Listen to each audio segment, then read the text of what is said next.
Alrighty, commodity markets, baby. Let's talk about the tangible things. What money really derives all of its value from is actual tangible things. And maybe we can include like software and stuff in there.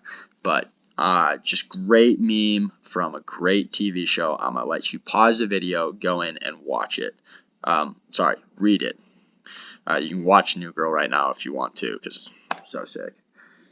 So, money is, just pieces of paper that we attach value to. And there's good reason we attach value to. It's because money derives its value from tangible commodities. Okay, but sometimes money might be worthless because of the amount of it in the economy, the demand for it. Tons of different factors can drive the inflation or deflation of money. So there's once upon a time in Germany, in between World War I and World War II, where their currency literally became worthless, and people were using it for arts and crafts, like these kids here. People were using it for tinder for their fires. It was just a terrible time in Germany's history, ended up leading to World War II, actually. So what I'm getting at here is you don't always have to invest in things that are like super directly, obviously money. You can invest in what money derives value from, which is commodities, materials themselves. So commodities are, like I'm saying, raw materials, agricultural products. Yeah, you can split them into two really broad categories. You've got your hard ones, which are just total raw natural resources, and then you got your soft ones, which could be like agricultural products. So corn, wheat, pork, lamb. Adam Smith always talks about, Adam Smith, founder of modern economics, talks about corn being such a good investment in Scotland back in the day, which is wild, but he makes an example of how corn ended up being worth more than the Scottish currency back then. So, just having some problems. Okay, so last part of this, brokers, dealers, and exchanges. We are nearly there, guys. Great work. So, to get more into security exchanges, we talked about markets. Now, security exchanges are how those markets operate. Okay, so each country has its own sort of security exchange. This is like the grocery store where you go to buy and sell investment vehicles. You go and buy investment products. Okay, so these are a couple examples of security exchanges. This is the New York Stock Exchange. The history of the stock exchange is pretty cool. Wall Street, which is the NYSE area, it actually started out as this tree where people would go, and they would just trade ownership of companies. And that tree happened to be outside on 68 and Wall Street. It was a buttonwood tree, and it's crazy that now that has become the financial hub of the world. So here's a picture of that tree and those 24 original investors signing what was known as the Buttonwood Agreement to start exchanging stocks officially. Now, stocks have taken place all over the world. They're a super important part of financial markets everywhere because they reallocate capital to its best value use. What I mean by that is stocks make it so good ideas can become great ideas. Good ideas can go all over the world. They put money into the people who have ideas that are worth spreading. So this is the Shanghai Stock Exchange. This is, I think, the European Stock Exchange, Saudi Arabia, and looks like this is the New York Stock Exchange again. Okay, so a little bit about what the New York Stock Exchange is now. This is the biggest one in the world. Largest one in the world. Most of it is U.S. companies, and here's just a couple of the companies that you would recognize that are on the NYSE. All right, the other big one that you're going to be familiar with living in the States is the NASDAQ. This is international, but it doesn't have a physical trading floor because it's all computers. It's all online. So it's mostly tech companies actually, and you can see that Apple and Microsoft are two very, very familiar ones. These tech companies, frankly, are much more growth oriented, aggressive growth oriented, because that's how tech works, and they're very volatile because tech crashes and tech rises. There's a reason that Silicon Valley is the home of billion-dollar startups and billion-dollar broke guys. So other U.S. exchanges, you may have heard, American Stock Exchange, Chicago Board Options Exchange. There's smaller ones throughout, and they all have companies listed on them. Now, the thing is, a company can typically only choose one stock exchange on which it can be traded. The last stock exchange that you will definitely, I'll be shocked if you've heard of it, it's called the Pink Sheets, and these are where penny stocks are exchanged. Okay, so this is like for companies who want to have an IPO, who want to have stock out there in the public, but do not meet the requirements for any of the major U.S. stock exchanges. These stocks typically trade for less than $5, which means they're extremely close to that $0 mark, which indicates bankruptcy. There's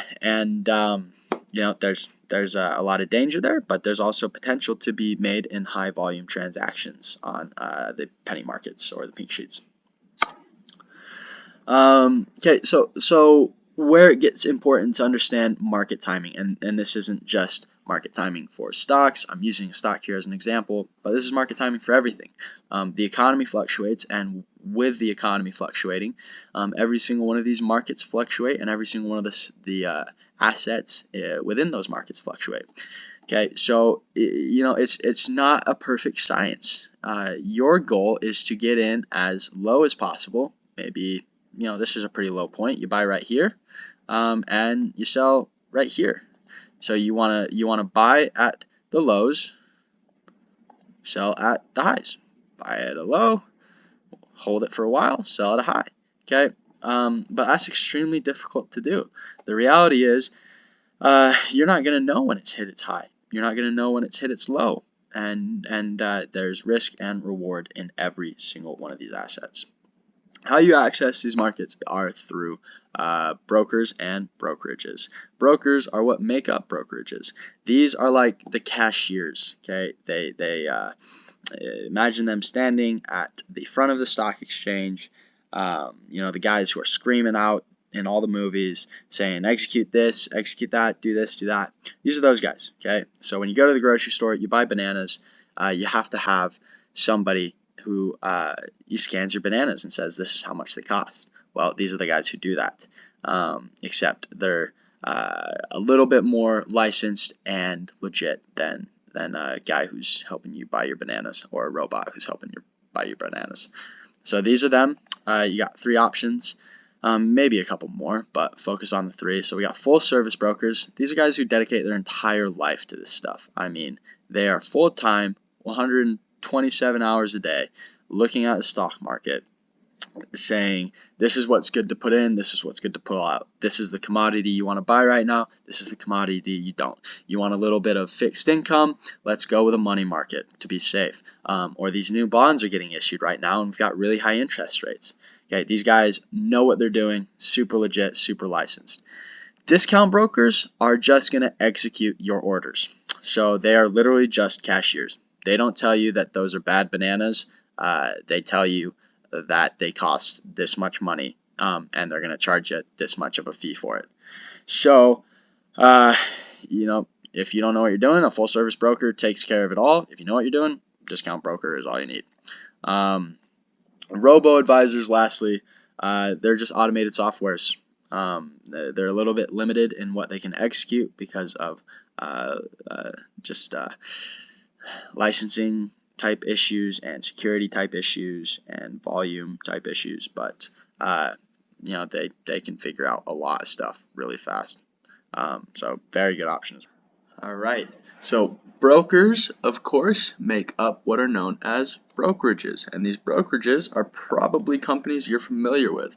You may have seen them on Super Bowl commercials and realized they have something to do with money, but you're not sure. Like, are they a bank? Are they something else? Well, now you know. They are brokerages. These are the places you go to find brokers who will execute transactions for you on exchanges that allow you to invest in different markets. Now, when we talk about brokers, a little bit different than just your typical grocery store cashier, you have to pay the cashier or you have to tip the broker.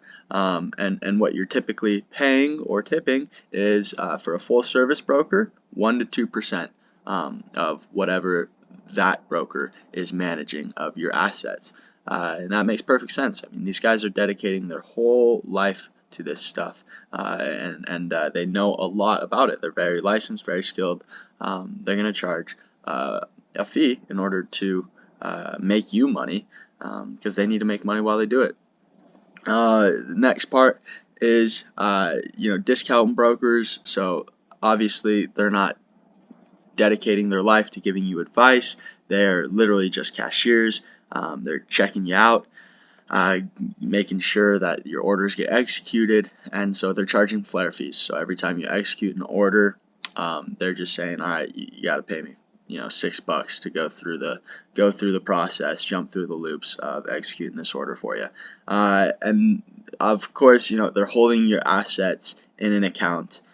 There's maintenance fees that revolve around doing that. It's not like this stuff can just get held for free. So it's a very small fee of 0.05%. Lastly, robo-brokers. Robo-brokers are proprietary software that somebody invented to give other people advice that is very valuable. Robots can understand and do things that humans can't. And so, of course, whoever made that software is going to want to make a profit off of it. And that profit that they charge is about 0.5% of assets under management, which is, significantly less than your full service brokers. But remember, robo-brokers are limited in what they can and can't execute. Okay, the last thing we're talking about is insurance. So FDIC, SIPC, maybe you heard of them. FDIC covers up to $250,000 in your bank held assets. That means if your bank goes bankrupt and you had $250,000 in that bank, they will cover you. If you had $251,000 in that bank, then you lost $1,000 when it went bankrupt. So it's a good idea if you got more than 250K somewhere to diversify where you're holding those assets. Now securities, SIPC is for securities. So they cover up to $500,000, but that is in assets in general. Specifically in liquid cash, they're only doing the $250,000, similar to the FDIC. Now, like I said, this is for securities, which means this is for brokerages. So where FDIC is for when banks fail, SIPC is for when brokerages fail. A lot of people during the recent crypto crash, when FTX failed, started freaking out, thinking that the SIPC had a responsibility to cover them. They did not. FTX and most crypto exchanges were not registered as SIPC members, which means the government had no responsibility to cover those investors. So